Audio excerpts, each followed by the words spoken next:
주여, 주님께 온전히 예배하길 원합니다. 하나님 뜻대로 이전을 주님 다시 한번 만들어 주시옵소서. 기름 부어 주시옵소서. 이 전에서 예배하는 모든 성도들이 하나님께서 느헤미야의 그 마음처럼, 아버지 성벽 재건하는 그 마음처럼 하나님께서 역사하여 주시옵소서. 하나님, 우리가 이보다 더 좋은 것들로 주님께 드리며 예배하기를 원합니다. 성령이여 받아주시고 역사하여 주시옵소서. 하나님, 오늘 인수로스 건폐에 나와서 아버지 같이 아버지는 이 건물에 대해서 알아볼 때에 그들의 마음이 움직이게 하여 주시고 하나님의 역사를 보게 하여 주시옵소서. 오늘 성도님들이 함께 기도합니다. 은혜 가운데 더하게 하여 주시고 하나님 긍휼함으로 있게 하여 주시옵소서. 예수님의 이름으로 간절히 기도드립니다. 오늘 사무엘하 15장 1절부터 12절까지 말씀을 같이 보겠습니다. 사무엘하 15장 1절에서 12절까지 말씀인데요, 우리 같이 마음은 천천히 속도는 빠르게 같이 합독합니다. 시작. 그 후에 압살롬이 자기를 위하여 병거와 말들을 준비하고 호위병 50명을 그 앞에 세우니라. 압살롬이 일찍이 일어나 성문 길 곁에 서서 어떤 사람이든지 송사가 있어 왕에게 재판을 청하러 올 때에 그 사람을 불러 이르되 너는 어느 성읍 사람이냐 하니 그 사람의 대답이 종은 이스라엘 아무 지파에 속한나이다 하면 압살롬이 그에게 이르기를 보라, 내일이 옳고 바르다마는 내 송사를 들을 사람을 왕께서 세우지 아니하셨다 하고, 또 압살롬이 이르기를 내가 이 땅에서 재판관이 되고 누구든지 송사나 재판할 일이 있어 내게로 오는 자에게 내가 정의 베풀기를 원하노라 하고, 사람이 가까이 와서 그에게 절하려 하면 압살롬이 손을 펴서 그 사람을 붙들고 그에게 입을 맞추니, 이스라엘 무리 중에 왕께 재판을 청하러 오는 자들마다 압살롬의 행함이 이와 같아서 이스라엘 사람의 마음을 압살롬이 훔치니라. 4년 만에 압살롬이 왕께 아뢰되 내가 여호와께 서원한 것이 있사오니 청하건대 내가 헤브론에 가서 그 서원을 이루게 하소서. 당신의 종이 아람 그술에 있을 때에 서원하기를 만일 여호와께서 반드시 나를 예루살렘으로 돌아가게 하시면 내가 여호와를 섬기리다 하였나이다. 왕이 그에게 이르되 평안히 가라 하니 그가 일어나 헤브론으로 가니라. 이에 압살롬이 정탐을 이스라엘 모든 지파 가운데 두루 보내 이르기를 너희는 나팔 소리를 듣거든 곧 말하기를 압살롬이 헤브론에서 왕이 되었다 하라 하니라. 그때 200명이 압살롬과 함께 예루살렘에서부터 헤브론으로 내려갔으니 그들은 압살롬이 꾸민 그 모든 일을 알지 못하고 그저 따라가기만 한 사람들이라. 제사 드릴 때에 압살롬이 사람을 보내 다윗의 모삭길로 사람 아히도벨을 그의 성길로에서 행하여 온지라. 번역하는 일이 커가매 압살롬에게로 돌아오는 백성이 많아지니라. 아멘. 인생이 오리지널 인생이 있고 카피 인생이 있습니다. 여러분, 잘 카피하도 그것도 오리지널 인생처럼 될 수 있습니다. 그런데 카피가 그냥 카피로만 끝나면 거기에는 진정한 능력이나 역사가 나타나지 않죠. 많은 분들이 신앙생활하다가 교회를 떠나는 분들이 있습니다. 여쭤봅니다. 왜 교회를 떠나시게 됩니까? 많은 이유를 댈 수 있지만 가장 중심되는 이유는 뭐냐면 제가 사람들의 마음에 진실됨을 발견하지 못해서 떠납니다. 신앙생활을 잘 하시다가 갑자기 떠나는 거예요. 그 이유는 뭐냐면 마음과 마음에 이어지는 진실함을 못 봤다는 것이죠. 여러분, 우리가 믿음을 가지고 이 땅을 살아가는데 하나님 앞에 항상 서 있는 우리의 모습을 한번 우리가 항상 생각하고 하나님이 나와 함께 하신다는 임재를 가진다면 여러분, 우리 자신들이 얼마나 아무리 진실되게 보이려고 해도 하나님이 나와 함께 하신다는 그 믿음이 없다면 우리는 또 진솔된 모습으로 대하지 못하게 될 때가 많이 있을 것입니다. 오늘 특별히 압살롬이 나오는데요. 우리는 어제부터 압살롬을 보았지만 압살롬이 그의 삶을 보면은 참 치밀한 사람이었어요. 어떻게 보면 다윗 왕 자기 아버지지만 그는 결국 어떻게 보면 구테타를 일으키기 위해서 자기가 왕의 서열에 빨리 올라가기 위해서 그는 모든 모사와 여러 가지를 꾸미는데요. 그것을 아주 치밀하게 잘 비밀리에 준비하고 있다는 것입니다. 여러분, 신앙은 신비입니다. 하지만 비밀스러운 것은 아니라는 것입니다. 복음은 모든 사람이 다 듣게끔 되어 있는 거고 보여지게 되어 있는 거예요. 근데 오늘 압살롬은 비밀스럽게 4년이라는 오랫동안 또 3년 동안 자기의 할아버지 집에 숨어 있으면서 그는 준비하는 그런 시간들이 있었다는 것입니다. 그러면서 압살롬은 자기가 아직 왕이 아닌데도 여러분 코스프레라고 들어보셨어요? 이 코스프레라는 그 원어의 뜻은 뭐냐면 그 어떤 이미지 환곡과 똑같이 자기를 만들어 간다는 거예요. 그래서 요즘 세상에는 이 코스프레와 같은 인생들이 너무나 많다고 하죠. 그것은 일본의 어떤 장난으로 만든 인형 같은 그런 걸 가지고 그대로 그 옷을 입고 그렇게 행동을 하는 이 코스프레의 모습들을 볼 수 있습니다. 오늘 이 압살롬도 아직 자기가 왕이 아닌데 왕이 된 것처럼 이제는 행동을 하기 시작해요. 근데 우리가 말씀을 계속 이제 사무엘하를 나눠보겠지만 다윗 왕은 이미 아버지로서 압살롬의 쿠데타를 예견하고 있었고 전체적으로 성경에서 조명은 해주는 것이 있지만 벌써 왕은 한풀 꺾여서 준비하고 있는 것을 나중에 보면 알 수 있습니다. 오늘 1절 말씀을 한번 우리 같이 다시 한번 보겠습니다. 1절 말씀 같이 한번 읽어보죠. 시작. 그 후에 압살롬이 자기를 위하여 병거와 말들을 준비하고 호위병 50명을 그 앞에 세우니라. 이 왕처럼 완전히 자기가 호위병을 세우고 그리고 병거와 말은 누가 준비하냐면요. 왕이 전장에 나갈 때 준비하는 거예요.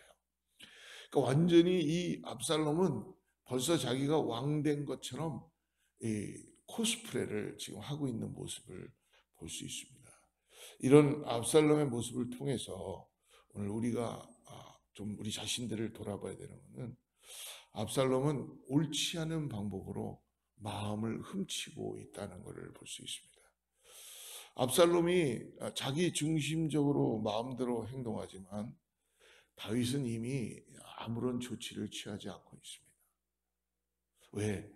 다윗 안에는 하나님에 대한 이 스타트가 결국은 다윗의 죄악된 모습에서부터 시작된 것이죠. 하나님은 다윗을 용서하시지만 다윗에게 그 죄를 물으심으로 인하여 자녀들의 반란과 그리고 다윗의 가정이 어려워지는 것들에 대해서 말씀을 해주셨습니다. 어쩌면 다윗은 압살롬을 아들로서 생각하지만 이미 다윗의 마음이 꺾였던 것 같습니다. 압살롬은 그러나 다윗을 이제 속이고 이스라엘 백성들의 마음을 훔치며 반역을 준비합니다. 오늘 6절을 한번 다시 보겠습니다. 6절. 이스라엘 무리 중에 왕께 재판을 청하러 오는 자들마다 압살롬의 행함이 이와 같아서 이스라엘 사람의 마음을 압살롬이 훔치니라. 여러분, 압살롬의 행동을 오늘 표현하는데 6절에서 왕께 성문 앞에서 이제 송사를 하기 위해서 왕께 나아가는 사람들을 먼저 자기가 길에서 차단을 해서 자기가 대래 그것을 앤서를 해주고 훔치는 거예요. 사람들의 마음을. 근데 여기에 훔친다라는 이 히브리어 원어는 가나브인데요. 이 말의 원뜻은 뭐냐면 좋은 말이 아닙니다. 도둑이 속여서 훔치거나 빼앗는다. 즉 다윗 왕에게 가야 할 백성들의 마음, 범접하지 말아야 되는 일이죠. 이 가지고 있는 권위와 이 하고 있는 이 일에 대해서는 아무도 할 수 없는 건데 압살롬이 벌써 자기가 왕의 코스프레이를 하고 있으면서 백성들의 마음을 훔치고 있는 거예요. 그러니까 압살롬은 차근차근히 때가 되면은 자기의 서열이 이제 암논도 이제 없고 어떻게 보면 자기가 왕이 될 수 있는 서열인데 기다리지 못하는 거죠. 그러므로 인간적인 마음으로 성실하게 백성들을 섬기며 존경을 받아야 하는데 그는 성급하고 악한 압살롬은 지금 뭐라는 겁니까? 사람들의 마음을 훔치는 방법을 선택했다는 것입니다. 여러분, 이 사람들의 마음을 훔치기 위해서라면 곤모술수를 가져야 돼요. 즉 나의 모습은 완전히 변장을 하고 그리고 사람들에게 다가가야 되죠. 그러므로 압살롬은 어떻게 합니까? 사람들의 마음을 훔치면서 사람들을 속이기 시작하는 거예요. 자기 중심적으로 백성의 마음을 훔친 압살롬은 다윗에게까지도 이제 거짓말을 하지요. 헤브론으로 간다고요. 그리고 그곳에서 사람들을 초청하고 자신이 왕이 되었다고 소문을 퍼뜨리게 합니다. 11절 말씀 같이 보겠습니다. 그때 청함을 받은 200명이 압살롬과 함께 예루살렘에서부터 헤브론으로 내려갔으니 그들은 압살롬이 꾸민 그 모든 일을 알지 못하고 그저 따라가기만 한 사람들이라.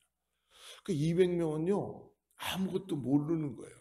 그냥 왕의 아들이니까 그냥 따라가기만 하는 이런 모습을 보이죠. 요즘 세상이 여러분 이렇죠.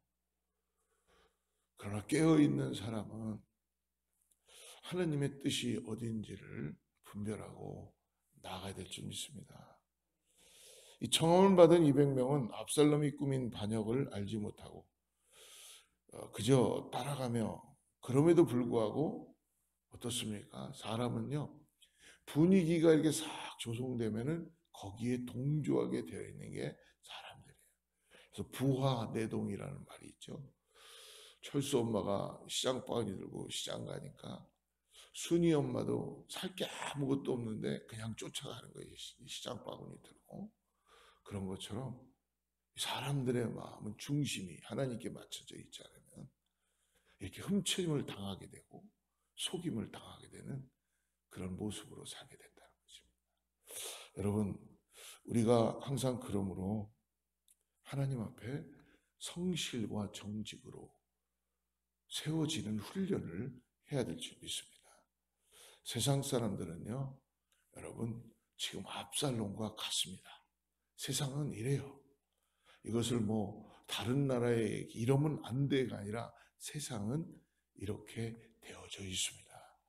자신들의 성공과 목표를 이루기 위해서는 이제 양심의 가책과 하나님을 믿는다고 하면서도 기준이 자기의 중심적인 기준으로 가 있을 수 있다는 것입니다.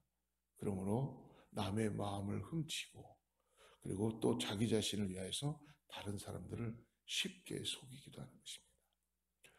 아직도 교회가 세상의 소망이라고 여러분 우리는 기도하고 그렇게 전할 수 있습니다. 저는 아직도 교회가 세상의 소망이다라는 것을 전하고 싶습니다. 이유는 뭐냐 하면 제 자신을 믿는 것이 아니라 우리 여호와 하나님 예수 그리스도를 저는 믿기 때문에 그렇습니다. 저도 불안한 거 우리 성도들도 다 불안합니다. 그러나 한 가지 분명한 거는 거룩하신 성령께서 사람들의 마음을 훔치는 것을 바꾸실 것입니다. 그리고 하나님을 전할 수 있는 은혜를 허락해 주실 줄 믿습니다. 여러분, 교회는 사람들의 마음을 훔쳐서 하나님의 일을 이뤄갈 수 없습니다. 모르겠어요. 보기에는 뭔가 대단해 보이고 정말 기라성 같은 그런 성을 지어낼 수 있는 그런 교회의 힘이 있는지 모르지만 여러분 그것은 하나님 앞에 섰을 때는 모래성 같은 성일지 모릅니다. 중요한 게 무엇입니까? 오늘 내가 하나님 앞에 너 하나님의 사람아 하나님께서 너를 부르실 때에 정말 이 영혼들을 향하여 눈물을 흘리며 진솔된 마음으로 나의 유익이 아니라 그리스도의 영광을 위해서 나아갈 수 있냐는 것입니다. 오늘 저와 여러분이 이 일에 도전을 받습니다. 여러분, 나도 모르게 목회를 하거나 신앙생활을 하거나 자녀들에게도 입은 내 마음이 그 사람을 훔치려고 했었던 그런 모습이 혹시 있지 않았습니까? 아니면 나의 어떤 것들을 유지하기 위해서 내가 사람들을 매니플레이팅하고 속이고, 그것은 여러분 진정한 참된 하나님의 자녀로서의 능력이 나타나지 않습니다. 중요한 게 오늘 압살롬을 통해서 우리가 깨닫는 것은 우리는 그리스도인이라는 걸 꼭 잊지 마십시오. 그리스도인이라고 부름을 받게 된 것은 세상의 사람들이 예수를 믿고 따라가는 저들을 보면서 자기들과 구별됐었기 때문에 유대인들이나 이방인들이 그들을 보면서 그들에게 그리스도인이다, 즉 예수 그리스도를 닮은 사람들이다라고 그렇게 불렀던 것입니다. 구별됐었기 때문에 자기들과 하는 행동과 생각과 모든 것들이 무엇인가 다르기 때문에 그리스도에 속한 자들이다라고 부르게 된 것입니다.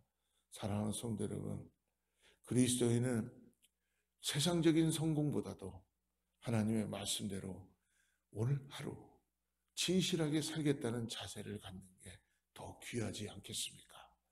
오늘 비록 내가 이 땅에서 눈에 보여지는 것들이 잠깐 주어지지 않는다 그래도 여러분, 이미 우리는 하나님의 나라를 상속받고 하나님의 나라에 들어갈 자들이라는 걸 꼭 잊지 마십시오. 그러므로 이 땅에서 그 어떤 것보다도 우리에게 맡겨진 것은 영혼을 사랑하며 그 영혼들을 위하여 진실된 마음으로 정말 예수 그리스도를 전할 수 있는 그런 믿음으로 나아가야 될 줄 믿습니다. 오늘 우리는 하나님이 우리를 보고 계심을 기억하고 성실하게 살아갑시다. 그리고 속이기보다는 다시 정직하게 있는 모습 그대로, 혹시 나에게 피해가 올지도 모릅니다. 내가 인정받을지도 몰라, 인정받지 못할지도 몰라요.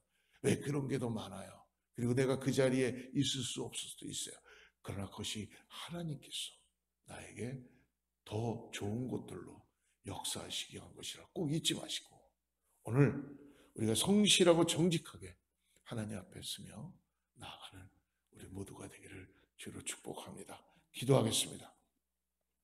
하나님 아버지, 오늘 내가 그리스도인이라고 부름을 받습니다. 또 하나님의 자녀라고, 너 하나님의 사람아, 오늘 나를 불러주십니다. 주여, 오늘 이 구원받은 것에 대한 가치를 깨닫게 해주시고 자녀 삼아주신 것에 대한 감사를 아버지 온전히 드리게 해주셔서 내 생각과 나의 중심으로 사람들을 대하지 않게 해주시고, 더 나아가서 기도하며 하나님이시는 겸손을 통하여서 영혼들을 사랑하고 복음을 전할 수 있는 믿음의 사람들 다 되게 하여 주시옵소서. 주여, 내가 하면 힘듭니다. 그러나 나를 성령께서 꼭 도와주셔서 오늘 주님의 도구로 교회를 사용하여 주시옵소서. 아버지, 사람들의 마음을 훔치는 우둔한 짓을 하지 않도록 우리의 눈을 열게 하시고 마음을 열게 하여 주셔서 있는 모습 그대로 아버지 기도하며 하나님의 능력의 손길을, 하나님의 역사하시는 손을 볼 수 있도록 기다리게 하시고 주님, 우리가 기도하게 하여 주시옵소서. 오늘 새벽을 깨우는 사랑하는 성도님들이 하나님 앞에 또 이렇게 말씀 가운데 기도하며 나갑니다. 이들의 기도가 하나님께 온전히 드려지는 기도가 되게 하여 주시고 하나님의 긍휼하심을 입는 역사가 나타나게 하여 주시옵소서. 그 무엇보다도 우리 주 예수 그리스도를 내가 사랑합니다 라는 이 고백을 주님 받아 주시옵소서. 예수님의 이름으로 간절히 기도드립니다.